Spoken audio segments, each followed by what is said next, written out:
جس کا نام بکال کہتے ہیں. اس بکال کو جو کہ بہت دبلی پتلی تھی، اس وقت اس کی عمر غالباً 10 یا 11 یا 12 برس تھی، اس کی کمر میں رسی باندھ کر، اس کے ہاتھ میں کیمرہ دے کر اور اس کو ایک نوٹ پیڈ اور پین دے کر اس شافٹ سے نیچے اتارا گیا. اور میں آفرین اس بچی کی ہمت پر کہ تاریخ کے میں ایک پہلی وہ بچی تھی جو اس کیو آف دا پیٹریارک یعنی کہ بزرگوں. السلام علیکم. تو جناب ہم گھومتے پھرتے دنیا کی سیر کرتے ہوئے اب اس ارض مقدس میں اس جگہ پہ پہنچا ہوں جو میرے دل کے ذاتی طور پر بہت قریب ہے.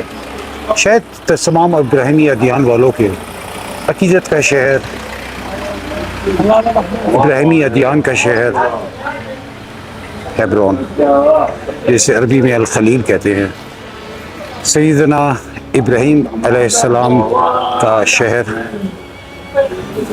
جہاں آپ کا مدفن بھی ہے، جہاں میں ابھی آپ کو لے کر جاؤں گا.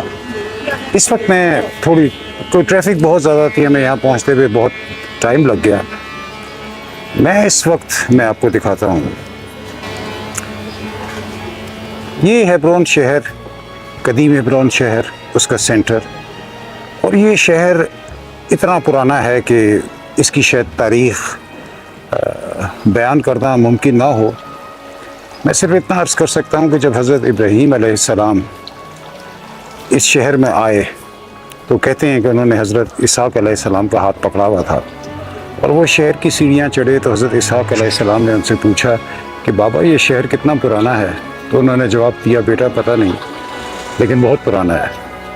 اس کا قدیم نام کریات اربا تھا. اربا کا مطلب جیسے آپ جانتے ہیں 4. کریات، کریا، جیسے ہم اردو میں بھی کہتے ہیں کریا کریا. تو کہتے ہیں کہ یہاں پر 4 پہاڑ تھے اور ان 4 پہاڑوں پر 4 قصبے آباد تھے، جس کی وجہ سے اس کا نام کریات اربا تھا. اور پھر حضرت ابراہیم علیہ السلام یہاں تشریف لائے اپنے آبائی عرق عراق میں، یعنی عرق ان کا آبائی علاقہ، جس سے کہتے ہیں کہ نام عراق بھی نکلا عرق سے. اور پھر اس کا نام ہمیشہ سے سیدنا ابراہیم سے جڑ گیا. اس کو عربی میں الخلیل اور عبرانی زبان میں ہیبرون کہتے ہیں، جس کا ایک ہی مطلب ہے، مطلب دوست، کیونکہ آپ کو خلیل اللہ قرآن میں کہا گیا. یہ شہر السلام، یہ شہر ایک ہمیشہ سیاسی تناؤ کا شکار رہا ہے، اور یہاں پر ویڈیو اور تصویر بنانا بہت مشکل ہے، چونکہ ہر جگہ بنانا بہت مشکل ہے، کیونکہ شدید سیاسی تناؤ ہمیشہ شہر میں رہتا ہے. اگر میں آپ کو یاد کراؤں تو 1994 میں یہاں پر حرم ابراہیمی، یعنی جہاں حضرت ابراہیم علیہ السلام کا مزار ہے، اس میں اس سے پہلے یہ مسلمان اور یہودی اس میں دونوں آ سکتے تھے، تو کیونکہ دونوں کے لیے متبرک جگہ ہے. لیکن پھر 1994 میں ایک یہودی نے حرم ابراہیمی میں گھس کر فائرنگ کی اور 40 مسلمان شہید ہوئے. اور پھر جو عبادت نماز پڑھنے والا تھے انہوں نے اس یہودی کو بھی مار دیا. اس کے بعد یہ حرم ابراہیمی اور اس شہر کو 2 حصوں میں ڈیوائیڈ کر دیا گیا، تقسیم کر دیا گیا. H1 جس میں میں اس وقت موجود ہوں، یہ اس کا پیلسٹینین ایریا ہے، جو کہ تقریباً اس شہر کا 80% ہے، اور اس میں تقریباً 2 لاکھ کے قریب فلسطینی رہتے ہیں. میں جلدی سے کیمرہ الٹے ہاتھ گھماؤں گا، آپ دیکھ لیجئے گا، تصویر لینے کی اجازت نہیں ہے. یہ جو سامنے آپ کو اسرائیلی جھنڈے اور یہ بارگ اور یہ گیٹ نظر آ رہا ہے، اس کے اس پار H1 ہے، جو کہ یہودی علاقہ ہے، اور وہاں پہ صرف کہتے ہیں کہ قریب 1000 کے قریب یہودی ہیں. اور ان 1000 جو یہودی یہاں پر آباد ہیں، ان کی حفاظت کے لیے تقریباً 1000 ہی سولجرز بھی ہیں. یہ اس کا بازار ہے، اور یہ اس کا بڑا مشہور بازار ہے. اس کے اوپر جو گھر آپ کو دکھائی دے رہے ہیں، ان میں یہودی رہتے ہیں، اور یہ جو نیچے دکانیں ہیں تمام عربیوں کی ہیں. اور اگر آپ نوٹ کیجئے تو اس شہر، اس بازار کے اوپر ایک